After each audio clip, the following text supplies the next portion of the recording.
వీక్షకులందరికీ నమస్కారం. ఐటీ ఉద్యోగాలు ఎప్పుడైతే ఊడిపోతా ఉన్నాయో, కొత్తగా ఉద్యోగాల జనరేషన్ ఎప్పుడైతే నిలిచిపోయిందో, ఆ వెంటనే దాని ప్రభావం వెంటనే రియల్ ఎస్టేట్ మీద పడింది. ఇటీవల ఓ సంస్థ రిలీజ్ చేసిన రిపోర్ట్స్ ప్రకారం సెకండ్ హ్యాండ్ ఇల్లు, అపార్ట్మెంట్ ఫ్లాట్స్ కొనుగోలు చేసేందుకు చాలామంది ఆసక్తి చూపుతున్నారు. కొత్తవి కొనుగోలు చేసేందుకు ముందుకు రావడం లేదు. ఢిల్లీ, ముంబై, కోల్కతా, చెన్నై, బెంగళూరు, హైదరాబాద్ మహానగరాల్లో జరిగిన సర్వే నివేదిక ఆందోళన కలిగిస్తూ ఉంది. గడిచిన 6 నెలలుగా కొత్తగా నిర్మాణం పూర్తి చేసుకున్న ఇళ్లకి డిమాండ్ భారీగా పడిపోయింది. Second hand houses, second hand plots కొనుగోలు చేసేందుకు కొద్దిమంది ఆసక్తి చూపుతున్నారు. వాటి ధరలు కూడా ఈ మధ్యకాలంలో విపరీతంగా పెంచారు. ముఖ్యంగా అన్డివైడెడ్ షేర్ యూడిఎస్ ఎక్కువగా ఉన్న అపార్ట్మెంట్ ఫ్లాట్స్ విపరీతంగా ధరలు పెంచారు. ఒకప్పుడు కొత్త ఫ్లాట్ 80 లక్షలు ఉంటే 10 సంవత్సరాల ఓల్డ్ ప్లాటు 40 లక్షలకు వచ్చేది. ఇప్పుడు ఆ పరిస్థితి లేదు. కొత్త అపార్ట్మెంట్ ఫ్లాట్కి, పాత అపార్ట్మెంట్ ఫ్లాట్కి కేవలం 4-5 లక్షల వేరియేషన్ మాత్రమే చెప్తూ ఉన్నారు. దీంతో కొనుగోలు చేసేవాళ్ళు కూడా ముందుకు రావడం లేదు. ఇక మిగతా ప్రాంతాల్లో కూడా అదే పరిస్థితి నెలకొంది. దీనికి కారణం ఐటీ ఇండస్ట్రీలో ఒక పెద్ద కుదుపు, ఆర్టిఫిషియల్ ఇంటెలిజెన్స్.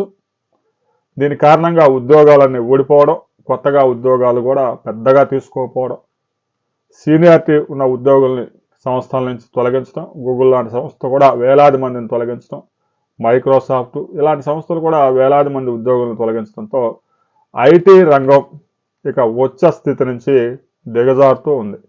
రాబోయే రోజుల్లో ఆర్టిఫిషియల్ టూల్స్ సంబంధించి కనుక కోర్సులు నేర్చుకోకపోతే, దాంట్లో శిక్షణ కనుక పొందకపోతే ఐటీ ఉద్యోగాలు ఊడిపోయే ప్రమాదం ఉందని ఇప్పటికీ హెచ్చరికలు జారీ చేశారు.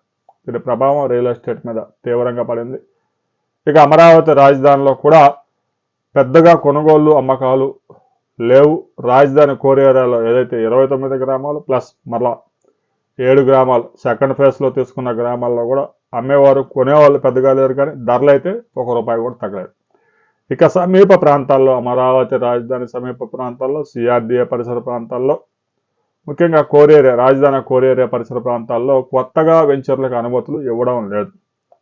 దీంతో రైతుల దగ్గర నుంచి కొనుగోలు చేసేందుకు కూడా రియల్ ఎస్టేట్ వ్యాపారులు ముందుకు రావడం లేదు. అమరావతి రాజధానికి సంబంధించి ఫేజ్ 3 భూసేకరణ కూడా ఉంటుందని మంత్రి నారాయణ ప్రకటించారు. అయితే ఏ గ్రామాల్లో ఉంటుందనేది క్లారిటీ రాకపోవడం వల్ల తాడికొండ మండలంలో కానీ, అమరావతి మండలంలో కానీ, మంగళగిరి మండలంలో కానీ, పెదకాకాని మండలంలో కానీ కొత్తగా వెంచర్లు వేసేందుకు అనుమతులు లేవు. ఉన్న వెంచర్లలో ఫ్లాట్స్ కూడా కొనేందుకు ఎవరు ముందుకు రావడం లేదు. ఎందుకంటే ఫేజ్ 3లో కనుక భూసేకరణ చేపడితే ఆ ఫ్లాట్స్ ఉంటాయో పోతాయో అనే అనుమానాలు కూడా ఉన్నాయి. కాబట్టి కొద్ది రోజుల్లో రాష్ట్ర ప్రభుత్వం ఫేజ్ 3కి సంబంధించి ఒక కీలక ప్రకటన చేయబోతా ఉంది. వెంచర్లకు వెంటనే అనుమతి ఇవ్వాలని కూడా రియల్ ఎస్టేట్ వాళ్ళు డిమాండ్ చేస్తున్నారు. రైతులు కూడా అమ్ముకోవాలన్నా కూడా కొనేవారు లేక ఇబ్బందులు పడుతున్నారు.